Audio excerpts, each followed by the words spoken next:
everybody. Welcome back to Master of the Universe podcast. Joey Cage here along with the Man Beast Gabe and old CJK. And today we're talking about another 1991 film with Cape Fear. And this was, believe it or not, I know y'all can believe it, old CJ's pick. And man, let's get right into it. Chris, Cape Fear, tell us about it, why you love it, and all that good shit, man. Oh gosh, I mean, I'll just tell you this. I mean, why I love it is just simple. Like, I love, and you guys know this about me. I love fucking movies that have to do with like sociopathic, psychopathic, stalker, crazy type people. That just, for whatever reason, that really appeals to me. So I love it, and a lot of fun. And you get to see De Niro in a new light. So I'll leave it at that. You'll leave it at that, okay? I love the cover. It's like, all right, I guess we're done. I give it a solid 4.5. You know, why not? Shit. That's fucking fun. So, Gabe, tell us, break it down for us, dude. Tell us about this film. Give us the 2-minute condensed version, and then we'll break it down layer by layer why it's the most ridiculous movie of all time.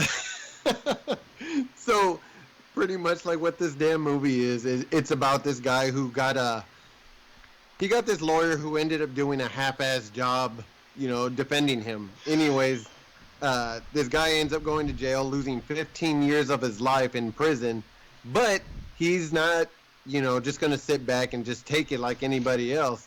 So he goes ahead and decides to educate himself. Yeah. So he starts reading books and shit like that, gets out of prison, decides to make it his lifelong journey to go ahead and make this guy his lawyer, not anybody else, not the arresting officers or anything. His lawyer that was supposed to be defending him, he decides to go ahead and spend the rest of his time or dedicates his life to go ahead and pretty much harassing and making this guy's life miserable. Not just him, but also his family, anything that revolves around him. So pretty much as it gets down to it, the lawyer's panicking, but the criminal, the guy who lost 15 years of his life, is doing everything he can to harass and hurt this guy, but he's doing it within the law. So leave it to the lawyer, panicking and freaking out, which makes this movie ridiculous. He's freaking out, flipping out, doing all these crazy things, and to try to catch this guy in the act, trying to stop him, put an end to it, and nothing is working. As it goes all the way down to coming down to the end, now all of a sudden it comes down to life or death.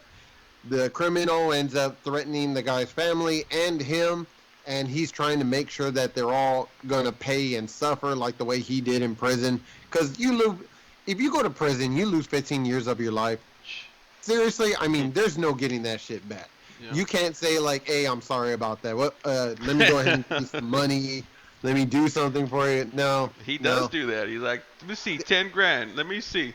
Right. 10 grand over 15 years. Can I quote that? Right. Can I quote that, please? Because I know that line like almost exactly. He's like, I said, hey, what do you want? $10? What do you call it? $20?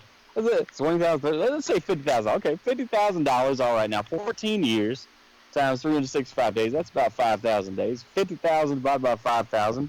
That's about $10 a day. That's not even minimum wage, council. Not to mention the family I lost, the friends I lost, the respect I lost. Mm-hmm. I don't think you really understand what we're talking about here, counselor. I don't really think you understand what we're talking about here. Yeah, I love the some of the quotes, all the stuff De Niro says. I was talking to the guys earlier, and we're talking about guys that act the same way. Now, while his accent is different, and he's really good in this film, De Niro's got the same mannerisms and the facials and all the shit that he does.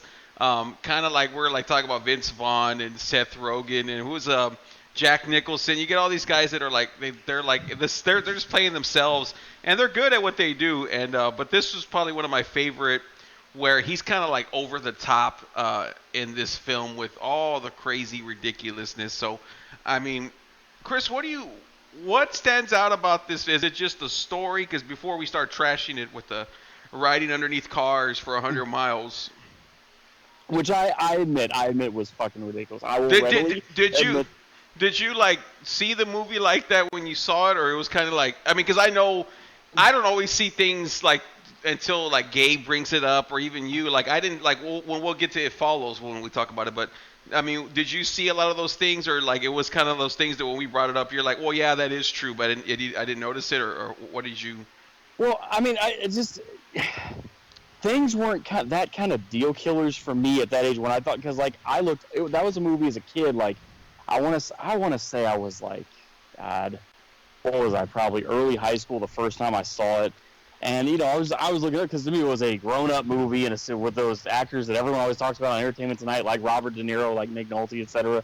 So Siskel and Ebert always. So to me it was like a respectable film that I should look up to. And then for me the storyline dynamic is really what does it. So it's a thing where like you can't help but sympathize with the guy because we're all human beings. We all fuck up. Sometimes we get lazy on some. Sometimes we don't do our best job at something. Whatever.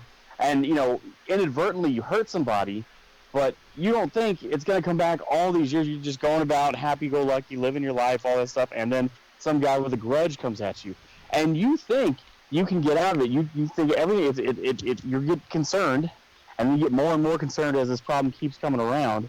And you keep thinking everything you can do to get out of this problem, and it's not going away, and it seems to even get worse over time. So, like he tries paying them off, he tries going to another lawyer, he tries going to the cops, he tries going to the judges, he tries going to a thug to like beat this guy up, and it's just none of it's working. And it finally just comes to a fucking hill when he tries to like kill his fucking family on a boat. It's like fucking ridiculous, but I mean the lengths it goes to. But I mean. And yes, like I said, once again, I'll readily admit, and they did a good job parodying this in The Simpsons with Sideshow Bob riding under a fucking car for all that time.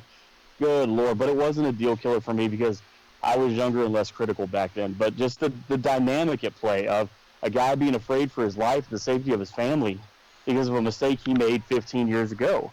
I Yeah. get it. No, I'm just saying. I'm just saying, go like, I mean, I know when you see things back then, they're like different than when you see them now. But I'm saying, like, yeah, like now, when you see it now, do you kind of like, you didn't see how ridiculous it was till we kind of like talked about it more, or? Oh yeah, no. I mean, when you bring that up, it's like when I think about it in my mind's recollection, that part never comes back to me. And I've watched that movie, in the past 5 years at least 5 times, and that part just never stuck. As dumb as it is, but you know what it is? It's like hanging out with Mark too much and being very cynical, and you're like, oh, here we go. Yeah. And the thing is, the dynamic here, and this is a movie I would see around the same time as I first saw this.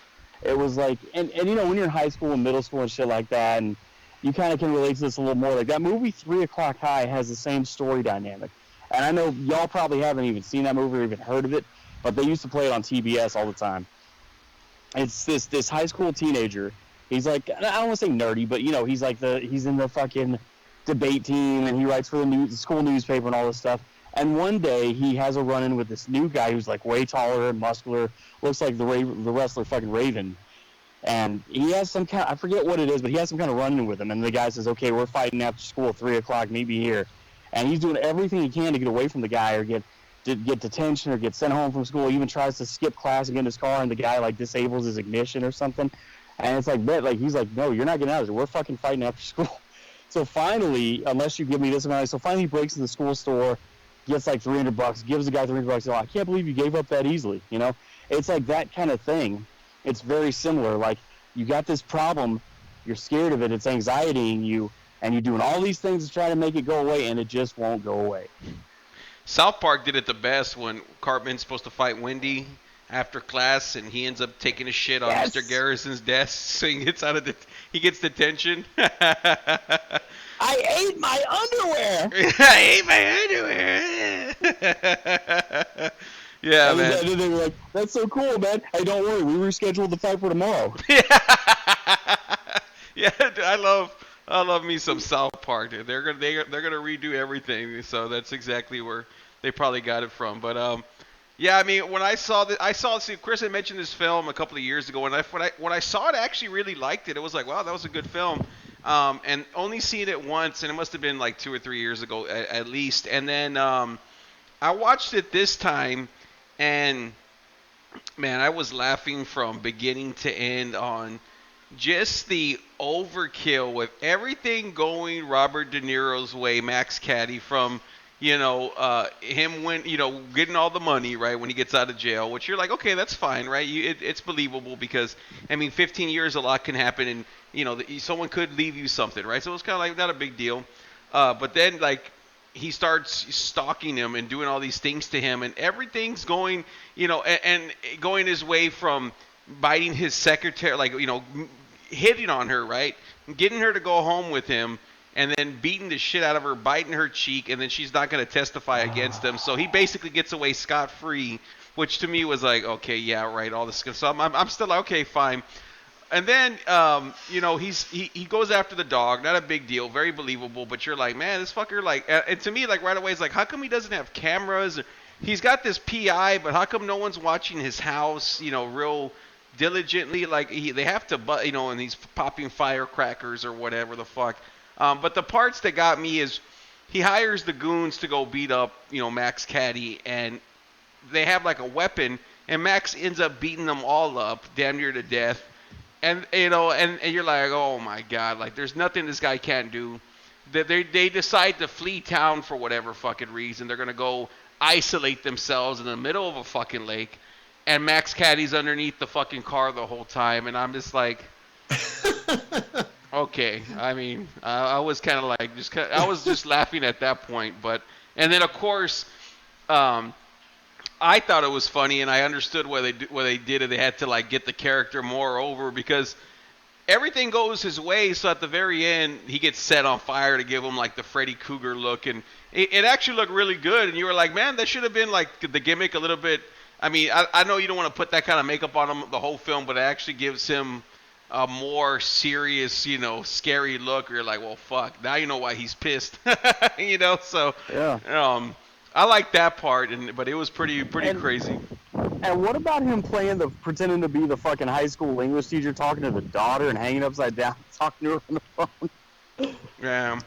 Yeah, like honestly, like I had a lot of issues with this movie, and I honestly, like, I really don't remember really watching it. I remember it, like the name, and it's like one of those things on the tip of your tongue that you're like, oh yeah, I might have seen it. I don't remember.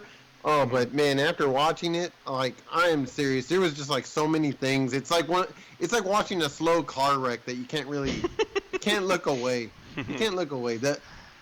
First off, the damn character, the Max Caddy, the prisoner, the one who lost 15 years of his life, like, he is invincible. Like, I mean, I shit you not. Like, every single little thing that he does seems to work in his favor, which is, it's good for the film because you want to see the bad guy win, and put the other guy on edge. Honestly, I didn't really see it as so much so as like he's a psychopath, but more, I think that term is kind of like used very loosely as to someone that you're very upset or you're afraid of. I think for him, I think more of an appropriate deal would be that he's like an adult bully, but he's doing everything within the law limit, which pisses me off because the guy he's attacking is the damn lawyer. And I brought it up to you guys, which the guy is a damn lawyer. He has friends that are in that business, that type where they understand the law. They work with the law. They understand the ins and outs.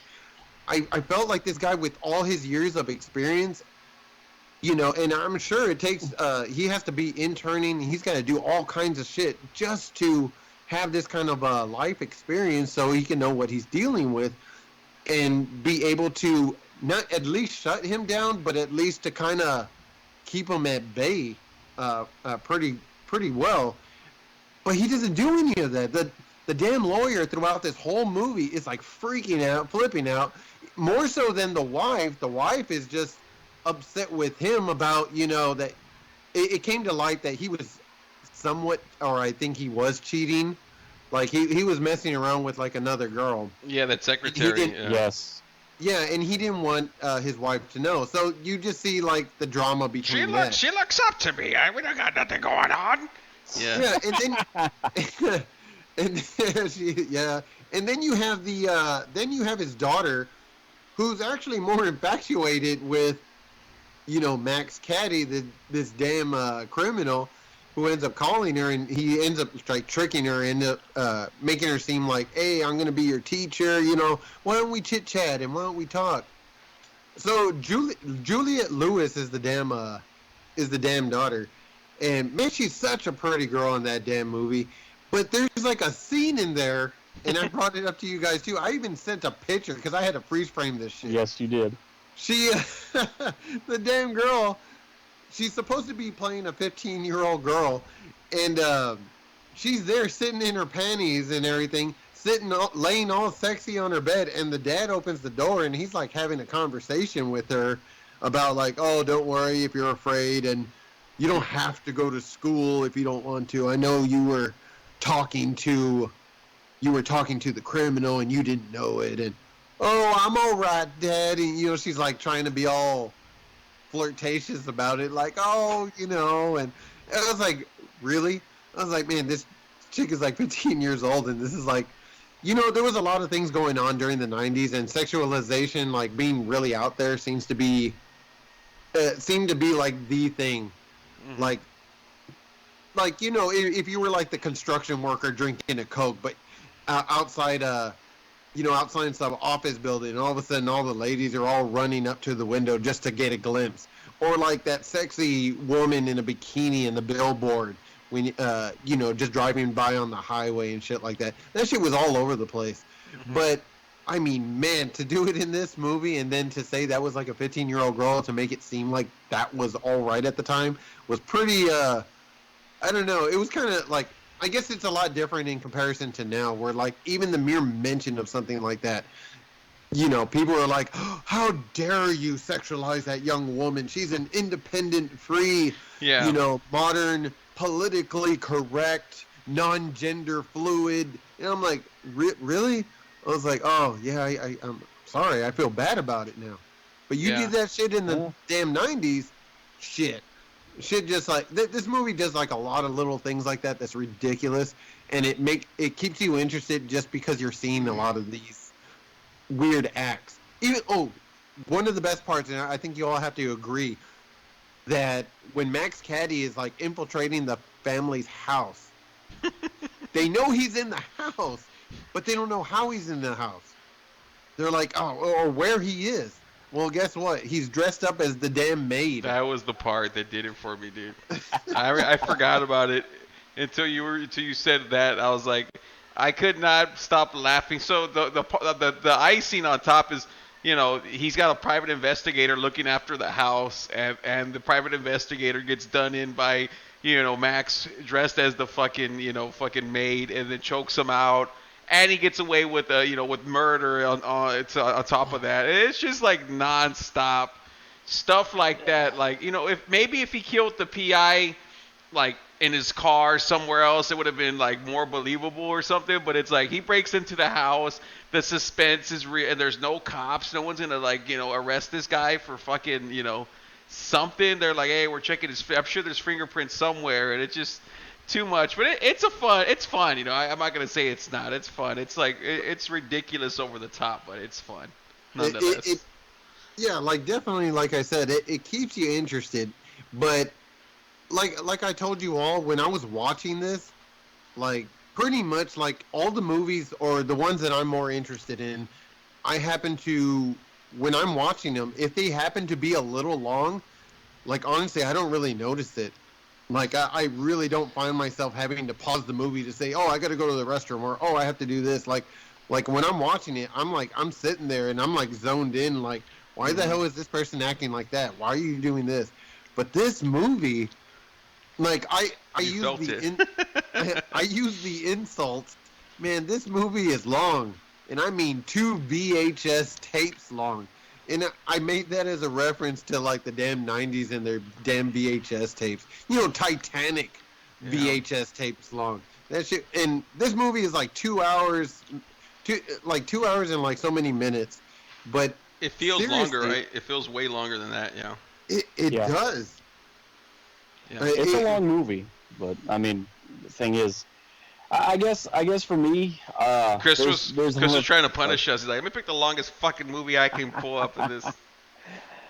oh yeah, I mean, I guess for me, even though there are some stories like him fucking dressing up as a maid and riding under a car and how he can beat up three guys. Then again, if you're a hardened prisoner, you learn how to do some squabbles. But and also fucking talking to the daughter hanging upside down on a inversion table. I mean, there is some silliness to it, but it's great to see the fucking range, like the dynamic immediately hooks you in. You're hooked. You're watching. Like you're not getting distracted with this, and then you see De Niro range because you're used to him always being some New York accent, mob guy. I mean, even when he's not really a mob guy, like in Casino, he's just a bookie, a handicap guy, and then goes and runs a casino.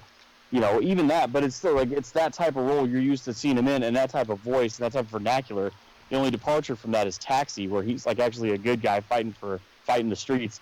But now here you see him being this white trash, ex-con Southern guy, who comes in some money because his mom dies while he was in prison, loses his daughter while he's in prison, all this stuff, and now he's playing like a like, De Niro doesn't play sociopath stalker. Samuel L. Jackson plays that character a lot, but he doesn't. So you really get to see he can operate outside the fucking mafia movie range.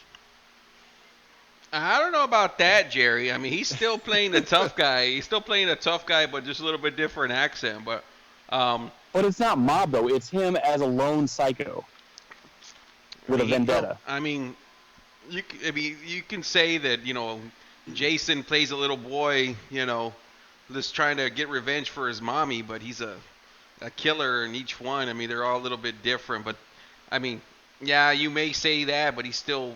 I mean, here he's a lot more doing crazy shit than he normally does, but he's always doing crazy shit. I kind of feel like this movie falls along the lines for people that love De Niro. Like, if you love, everybody has like their great actors and actresses and stuff, and they like to follow along on them. Like, in certain movies that they, that they're in. I for one like to do that. Tony Todd for one. From Night of the Living Dead to Candyman. He's, he was like what was it on Final Destination? He plays the gravedigger. I mean, I like seeing that guy like just kind of pop up out of nowhere and just play certain characters. I think De Niro is such a classic type of actor. I mean, it's for him to act or do anything weird or off-putting. It would be definitely something to notice, but I think if you're a fan, it's just more enjoyable just to watch him than really notice if he's doing anything wrong or something that he shouldn't. And I think an example of that was like we were talking earlier today about Adam Sandler.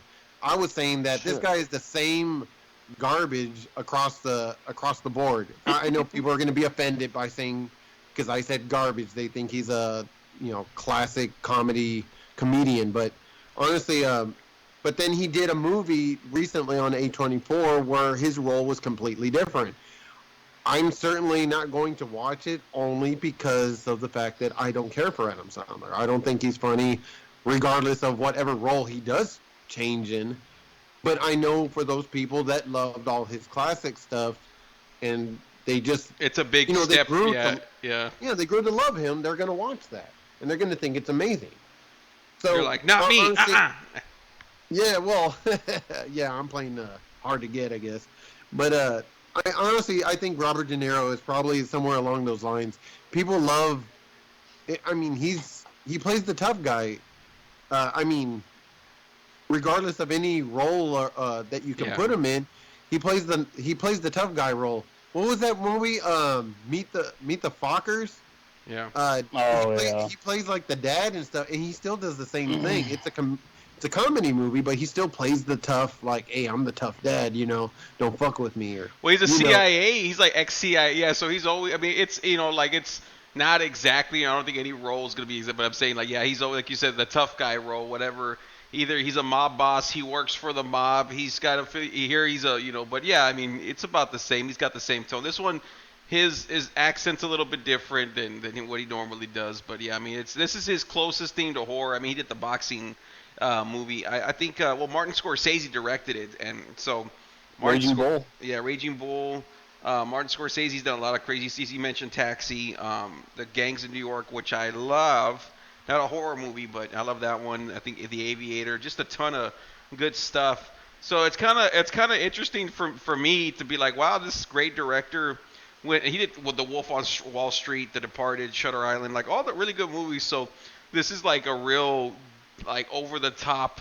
I mean, they're all kind of over the top when you think about like The Departed, the kind of luck that you have, but this one's certainly the top one and like the real closest thing to horror that he's done that I know of. But that's all I gotta say about that. Yeah. Chris, your ranking? Man, I'm gonna give me and my love for sociopath movies. That's why I wanted you to go first, man. Set the tone. I'm gonna give it a 9. As long as I really don't get tired. I mean, if I were to watch it like every month, I probably would get tired of it. But this is one I can easily watch a few times a year, 2-3 times a year, and not get tired of it. And fucking the dynamic of running away from a guy who you can't seem to shove off you, and being scared and trying everything you can, and then De Niro as a Southern white trash nutbag, just amazing. And Nick Nolte, of course, that's a great actor. It's a 9. It's a 9 to me. Yeah, in spite of some of the all the day. Yeah. Yeah, no, it's I mean, this in spite of some of the silliness here and there, but for the most part, I think it's fantastic. No, yeah, I mean, I'm not gonna shit on you for loving the film. I mean, there's films that I'm gonna love, and I know so. At least your name's not Jason. Starts winking at Jason. For me, I'm gonna have. This one's tough because I'm gonna go ahead and give it a 6.5 because I gave Puppet Master 6.8, and I think I'm more inclined to watch that more often than this. Even though I think, of course, it's a better movie. When it comes down to everything. But as far as my preference to want to rewatch something, like I think Puppet Master a little bit more. But this was like fun. Like this is something I would watch. I mean, of course, watch again.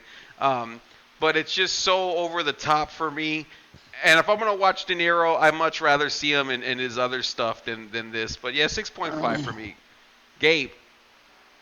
Oh man, well, I mean, with all the things that happened in that movie, and I just I felt so like it was fun to watch, but it was tedious at the same time. Like I said, it's a slow car wreck, and you're just like, oh, this is terrible, but you can't look away from it. So, honestly, I would have given this a straight out, like, probably 5 or 5.5, but I'm going to give it a 6 because I love Juliette Lewis. She was awesome in Natural Born Killers and From Dusk Till Dawn. Oh, man, that chick is hot. So that's the only reason why I'm going to give it. Got bumped up only because she was in it. You mean Fred Thompson, Senator Fred Thompson, did nothing for you for the movie?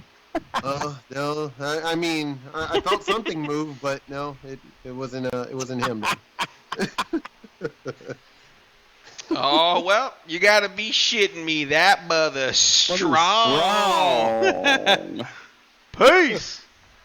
Peace.